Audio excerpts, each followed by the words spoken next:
नमस्कार। लोकसभा अध्यक्ष के चुनाव की स्थिति के परिप्रेक्ष्य में हम चर्चा करेंगे।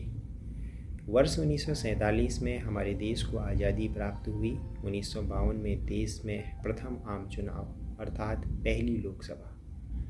उस समयावधि से लेकर 18वीं लोकसभा की स्थिति के परिप्रेक्ष्य में अगर हम प्रारंभिक दौर में बात करें तो केवल 3 बार ही ऐसा हुआ है, वर्ष 1952, 1976 और वर्ष 2024 में लोकसभा अध्यक्ष का चुनाव होने जा रहा है। नहीं तो चुनाव की स्थिति उत्पन्न नहीं होने में सर्वसम्मति से सत्ता पक्ष और विपक्ष के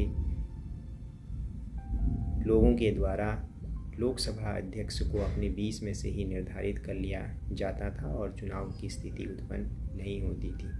भारतीय संविधान के अनुच्छेद 93 में उल्लेखित किया गया है लोकसभा अध्यक्ष की चुनाव प्रक्रिया में, और 94 भारतीय संविधान के अनुच्छेद के तहत उसको किस तरीके से पद से हटाया जा सकता है, जिसमें 14 दिन पहले सूचना देनी होती है और 50% जो सदस्य हैं उनके सहमति के आधार पर प्रस्ताव पारित करके पद से भी हटाने का इसमें प्रावधान किया गया है। और साथ ही साथ जनप्रतिनिधित्व अधिनियम 1951 की धारा 7 और 8 के तहत भी लोकसभा अध्यक्ष को पद से विमुख किया जा सकता है। यदि हम चुनाव प्रक्रिया के परिप्रेक्ष्य में बात करें तो भारतीय संविधान के अनुच्छेद 93 में उल्लेखित किया गया है और 3 स्थितियां जो उत्पन्न हुई हैं वर्ष 1952 में पंडित जवाहरलाल नेहरू जी के द्वारा जीवी मावलंकर को लोकसभा अध्यक्ष का उम्मीदवार घोषित किया गया। वहीं दूसरी ओर A.K. गोपालन ने शंकर शांताराम मोरे का नाम लोकसभा अध्यक्ष के लिए प्रस्तावित किया।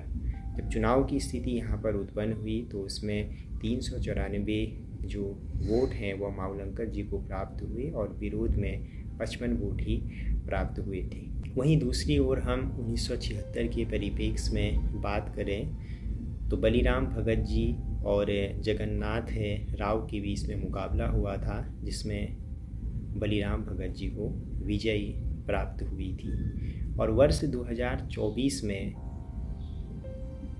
चुनाव की स्थिति उत्पन्न होने जा रही है। लोकसभा अध्यक्ष की भूमिका के परिप्रेक्ष्य में अगर बात की जाए तो ठीक उसी तरीके से जिस तरीके से राज्यसभा में उपराष्ट्रपति पदेन अध्यक्ष की भूमिका में होते हैं, पूरा संचालन उन्हीं के दिशा निर्देश में होता है, उसी तरीके से लोकसभा की संपूर्ण कार्यवाही को संचालित करने में लोकसभा अध्यक्ष का महत्वपूर्ण स्थान होता है।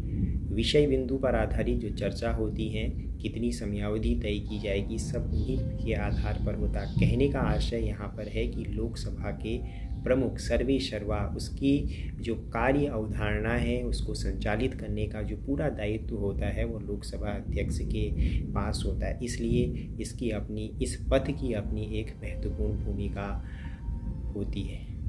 अनुशासनात्मक स्थिति को स्थापित करने में, संसद सदस्य हैं उनको निलंबित करने में, सदन से बाहर की स्थिति करने में भी उनका अपना एक योगदान होता है। तो कुल मिला के यही कहा जा सकता है कि लोकतांत्रिक अवधारणा के अंतर्गत लोकसभा में जो सदस्य हैं उन सदस्यों की स्थितियों पर नज़र रखने में महत्वपूर्ण भूमिका और किस सदस्य को कितना समय दिया जाएगा, ये सारा का अधिकार प्रावधान लोकसभा अध्यक्ष के पास ही उपस्थित होता है। धन्यवाद।